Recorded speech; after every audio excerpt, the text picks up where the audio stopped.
नमस्कार मित्रों, happy astro YouTube channel पर आपका हार्दिक अभिनंदन है। मित्रों, मैं मेरे सभी दर्शकों का स्वागत करता हूं और उनके उज्जवल भविष्य की कामना भी करता हूं।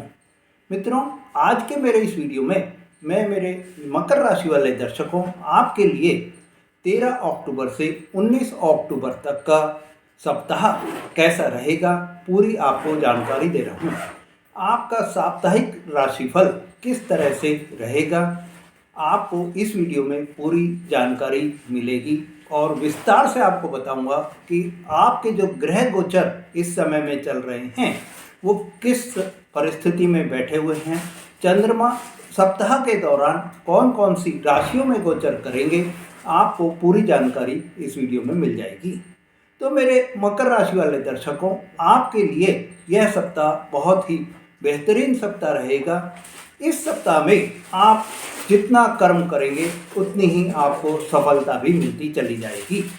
मित्रों, यह सप्ताह ऐसा रहेगा कि आपके लिए नए नए मार्ग अपने आप ही आपको प्रशस्त होते हुए दिखाई देंगे, नए नए रास्ते आपको खुलते हुए दिखाई देंगे और इन नए रास्तों से आपकी हिम्मत भी बढ़ी रहेगी और आपको सफलता भी मिलती रहेगी। मित्रों, ग्रहों की जो स्थिति इस समय में चल रही है वो आपके राहु देव दूसरे भाव में बैठे हुए हैं और तीसरे भाव में शनि देव बैठे हुए हैं।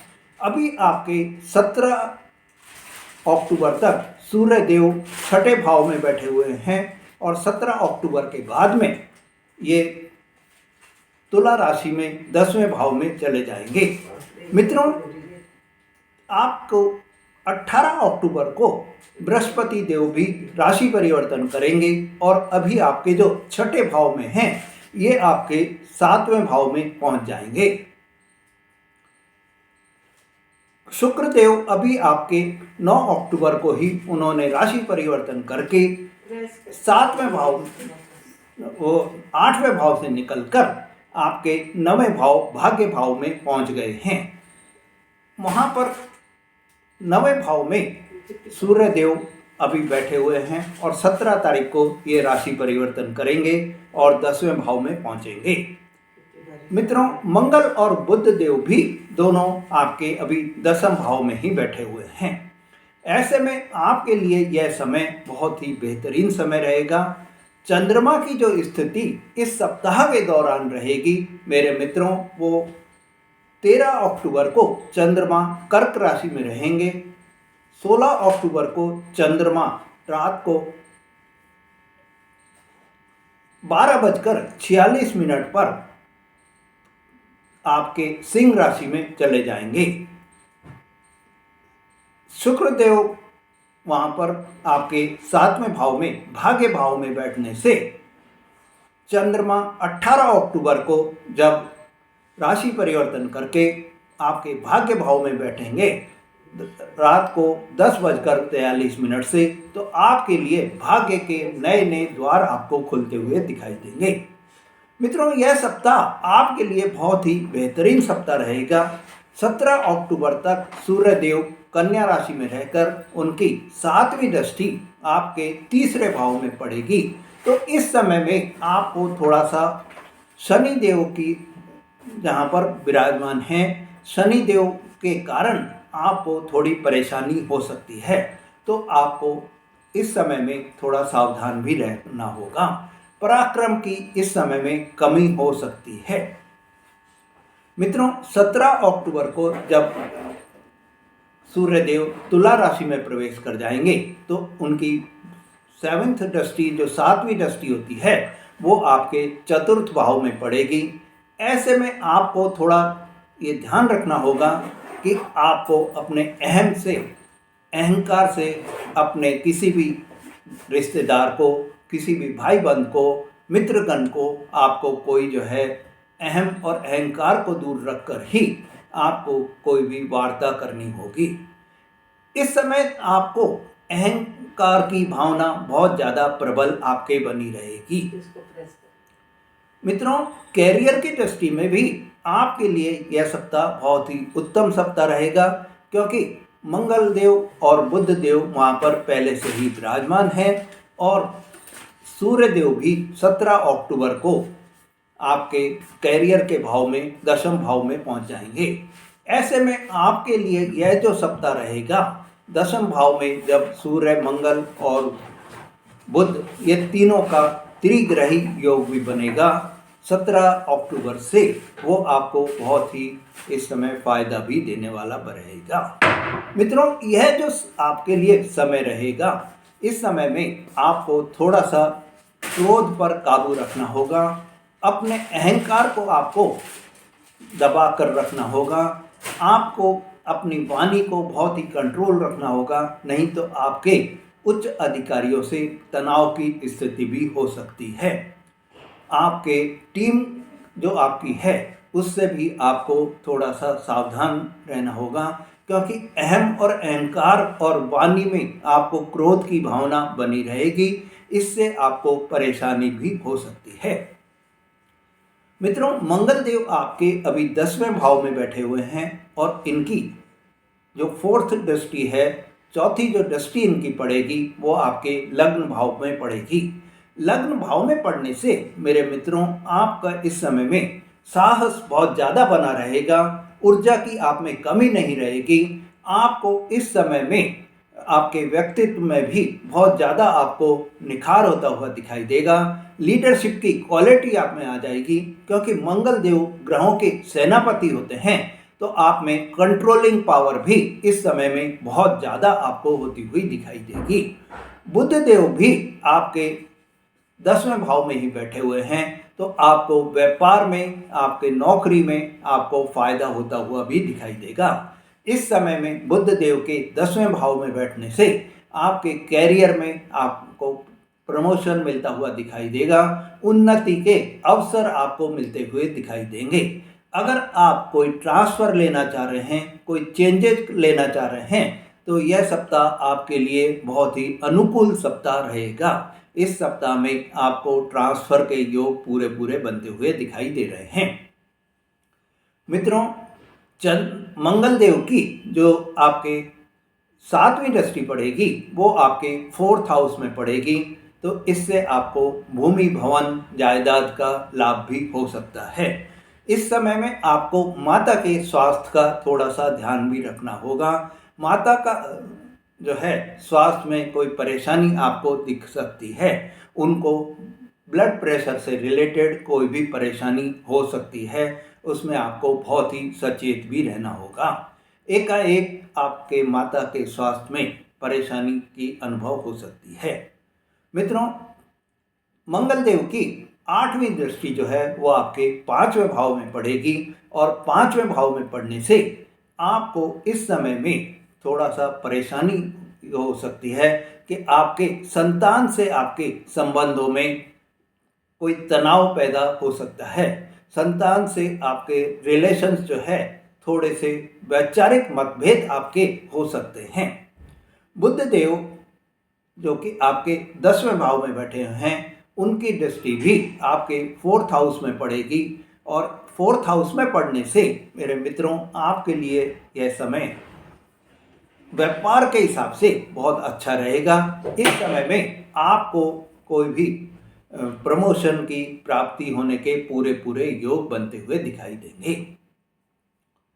मित्रों, बृहस्पति देव जो कि अभी आपके 6ठे भाव में बैठे हुए हैं, और बृहस्पति का एक ये होता है कि उनकी दृष्टियां जहाँ पड़ती हैं वहाँ पर वो अमृतमयी दृष्टि बनाते हैं, पर वहीं जहाँ वो बैठते हैं उसमें थोड़ा सा नेगेटिव रिजल्ट भी दे सकते हैं।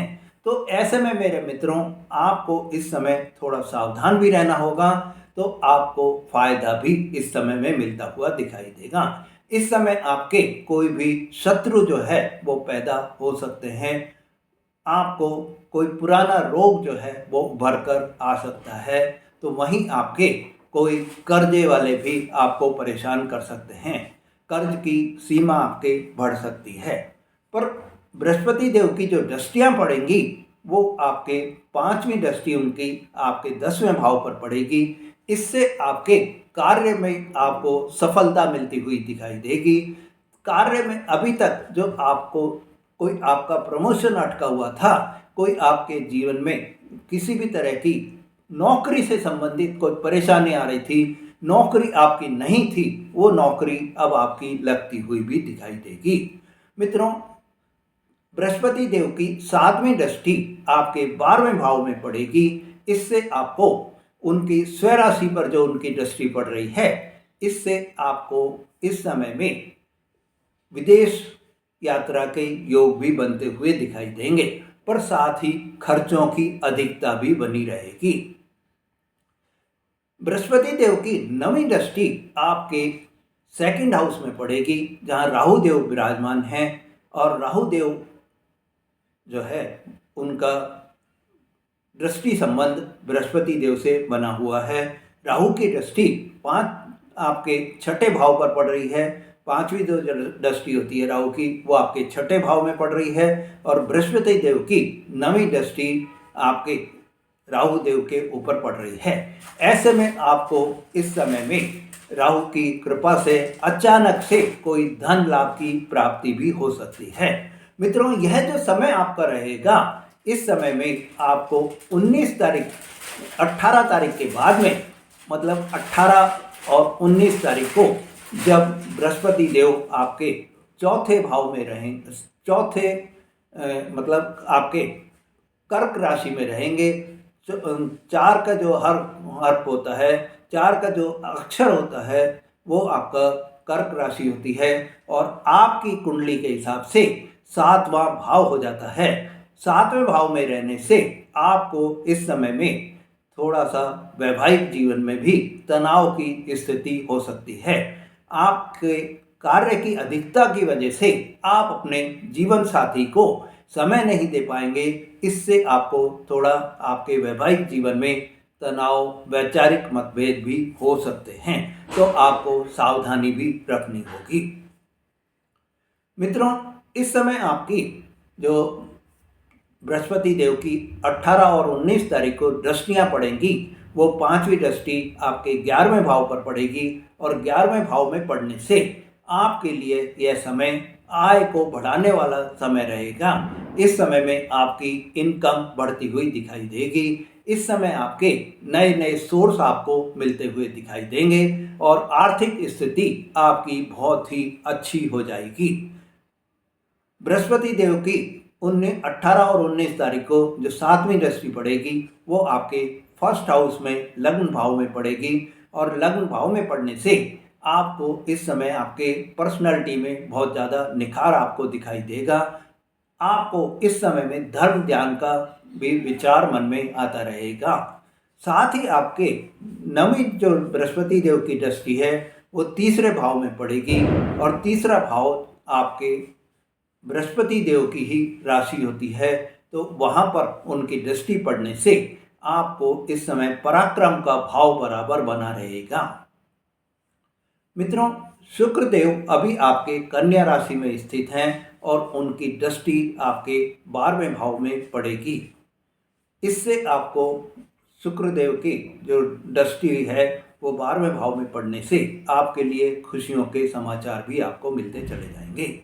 चंद्रमा के कारण आपके जीवन में इस सप्ताह जो परिवर्तन आ सकते हैं, वो 13 अक्टूबर को चंद्रमा कर्क राशि में रहेंगे और उनकी दृष्टि लग्न भाव में पड़ेगी। तो आपके मन में इस समय में बहुत ही आपको जो मन में अभी तक विचार आपके बन रहे थे, उन विचारों में आप क्रियान्वित करते हुए भी दिखाई देंगे। और आपके जो पर्सनालिटी है, उसमें भी आपको निखार होता हुआ दिखाई देगा। 16 अक्टूबर को चंद्रमा आपके सिंह राशि में पहुंच जाएंगे और सिंह राशि में पहुंचने से मेरे मित्रों, वहां पर केतु देव विराजमान हैं, तो यह एक ग्रहण योग बन जाएगा। तो इस समय में आपको बहुत ही सावधानी रखनी होगी। स्वास्थ्य संबंधी आपके कोई भी इस समय परेशानी आ सकती है। मित्रों, चंद्रमा की दृष्टि आपके 2रे भाव में पड़ेगी, जहां पर राहु देव विराजमान हैं। यह भी एक ग्रहण योग हो जाता है। तो इन 3 दिनों में आपको धन के लिए भी थोड़ा आपकी आर्थिक स्थिति को सुधारने के लिए, या आपके कार्य आप जहां कर रहे हैं, या जहां आप व्यापार कर रहे हैं, नौकरी कर रहे हैं, वहाँ पर आपको मेहनत ज़्यादा होगी पर फल आपको कम मिलेंगे, क्योंकि ग्रहण योग चंद्रमा और केतु का भी बनेगा और उनकी दृष्टि से राहु और चंद्रमा का भी ग्रहण योग बनता हुआ दिखाई देगा।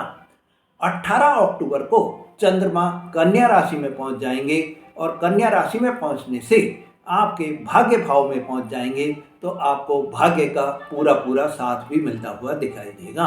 शुक्र देव वहाँ पर पहले से ही विराजमान हैं और इससे आपको बहुत ही आपके जीवन में भाग्य का प्रबल संयोग आपके जीवन में होता हुआ दिखाई देगा। इस समय 18 अक्टूबर जब चंद्रमा कन्या राशि में पहुंच जाएंगे रात को 10:43 पर, तो आपके इस समय खुशियों के समाचार आपको मिलते हुए दिखाई देंगे। कोई आपको गुड न्यूज इस समय में मिल सकती है। चंद्रमा की दृष्टि आपके 3rd हाउस में पड़ेगी और 3rd हाउस में पड़ने से आपको इस समय पराक्रम में बहुत ही सफलता आपको मिलती हुई दिखाई देगी। साहस आपका बढ़ा हुआ रहेगा, ऊर्जा से आप भरपूर रहेंगे और खुशियों के समाचार से आप प्रफुल्लित भी बने रहेंगे। वहीं साथ ही आपको ये खुशियों के जो समाचार मिलेंगे ये आपके दाम्पत्य जीवन में भी खुशियों को भर देंगे। मित्रों, इस समय अगर आपके जो जीवन साथी हैं वो नौकरी कर रहे हैं तो आपको यह समय बहुत ही शुभ समय रहेगा। उनकी तरक्की होती हुई आपको दिखाई देगी और उनकी तरक्की को आप सेलिब्रेट भी करते हुए दिखाई देंगे। आप अपने जीवन साथी को कोई उपहार भी दे सकते हैं। मित्रों, इस सप्ताह के दौरान अगर आपके कोई कोर्ट केस चल रहे हैं, कोई आपके कोई मुकदमेबाजी चल रही है, तो उसमें भी आपको विजय मिलती हुई दिखाई देगी। और आपके कोई पैतृक संपत्ति के कोई आपके भाई बहनों से विवाद भी चल रहे हैं, तो उसमें भी आपको समझौता होता हुआ दिखाई देगा। आपके भाई बहन आपसे सुलह करने के लिए तैयार रहेंगे। मित्रों, यह सप्ताह आपको बहुत ही खुशियों वाला सप्ताह रहेगा, क्योंकि इस सप्ताह के अंत में आपको धनतेरस का त्यौहार भी हो जाएगा और इस धनतेरस के त्यौहार से आपके जीवन में खुशियां ही खुशियां आ जाएंगी। मित्रों, अगर आप मेरे चैनल पर नए हैं या आपने मेरा चैनल अभी तक भी सब्सक्राइब नहीं करा है, तो मेरे चैनल को सब्सक्राइब करें, लाइक और शेयर करें। धन्यवाद।